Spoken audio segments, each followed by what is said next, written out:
We are back in the black hole of real estate, and we got a question about what happens when you have to rent a property out because you can't sell it in this market.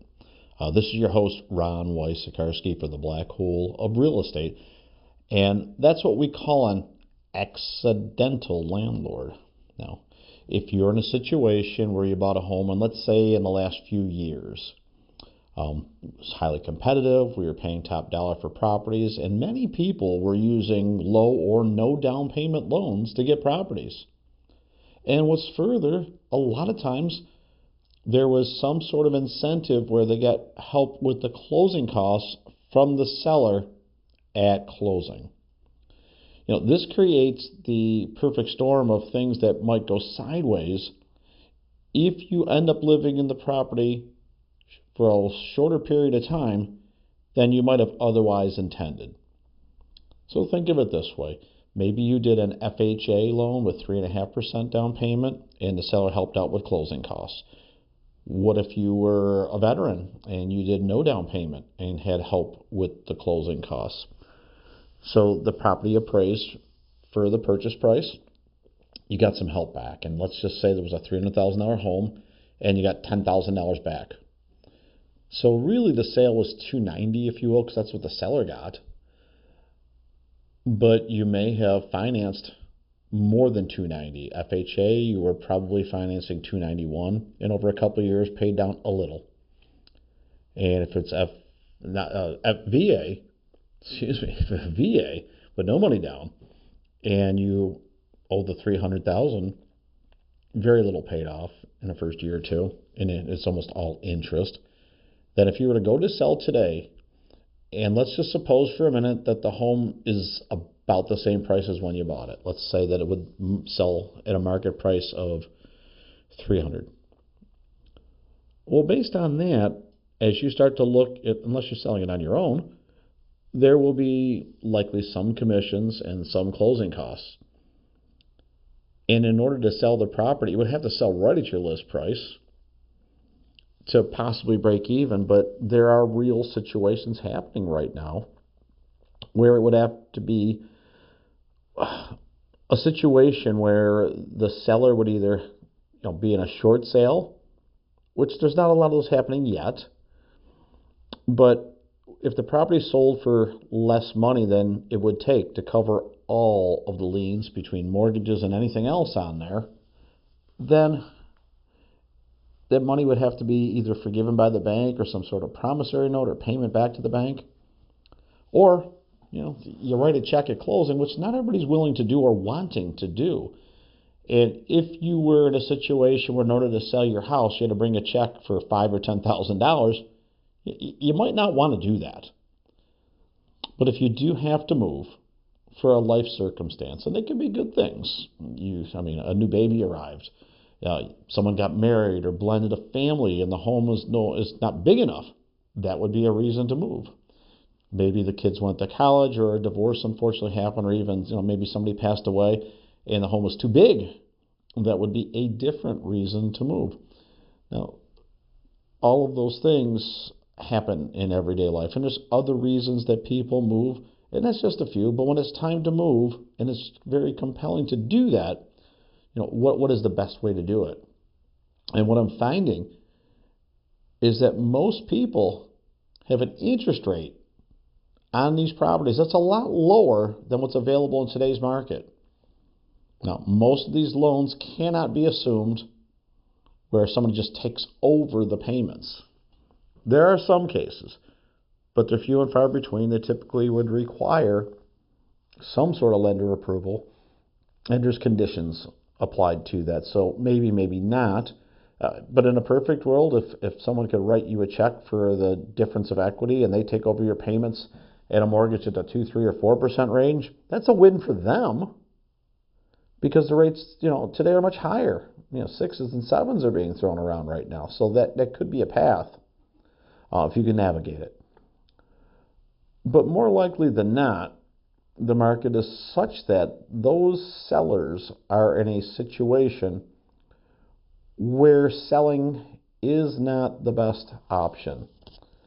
And if nothing else is preferential, then I would say, hey, what's the least worst option?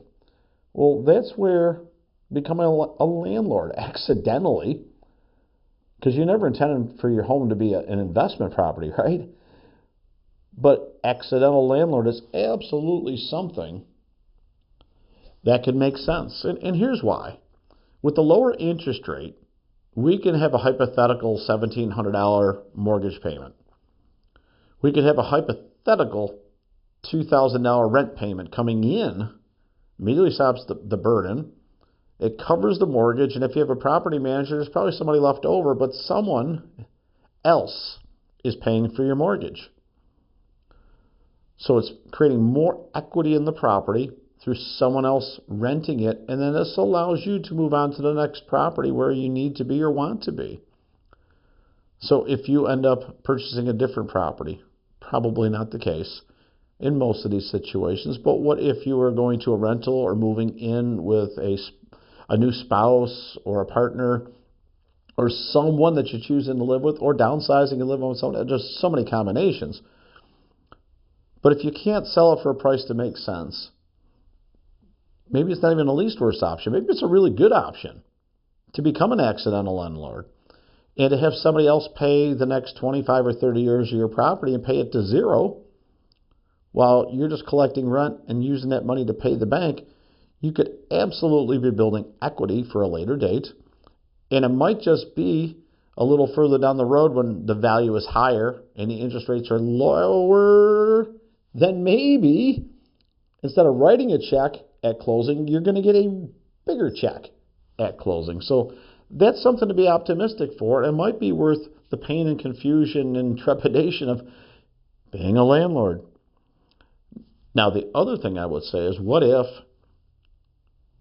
you weren't in so much of a financial situation where you could not afford to write a check, but you said, well, geez, I could write the check for 10 grand or 20 grand and make the property go away and just be done with it. But what if you went the property management route?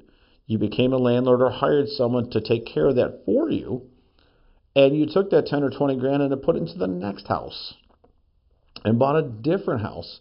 So now you've got your first investment property, and 20, 30 years down the road, it's 100% free and clear. You didn't pay for it, and yet you control the asset. And over time, on a fixed rate mortgage, the cash flow should only go up. So if you're making $100, $200 a month right now, in 5 years, it might be $500 or $600. You could use that to pay down the principal on that mortgage even faster, or just keep that money coming in to put towards additional rentals. You see, the next home that you might buy in a couple of years, well, that could be the next one in the portfolio.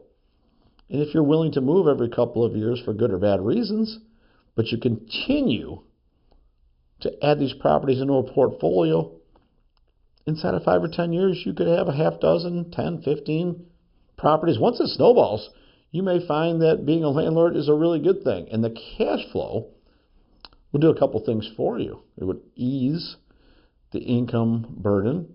It would be building wealth, because every year those mortgages go down and the prices will, in most cases, on those properties go up.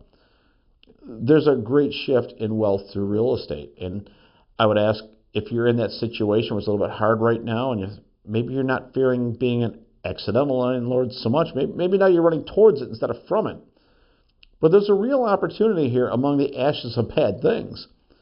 And it might be the catalyst to get you into the game of real estate investment when it didn't seem possible, likely, or even favorable for you. It might be the exact right thing. And maybe you're no longer an accidental landlord. Maybe now you've flipped it into intentional landlord. And that's where it gets really exciting. Because if you have a low interest rate, that's going to be low for the life of the loan. Rents tend to go up. There will be a separation where there'll be more cash flow, maybe not every year, but most years it'll go up and continue to climb. And then moving into the next property and making another purchase, well, that could add more properties into your investment category until such a time where you've just got a lot of them.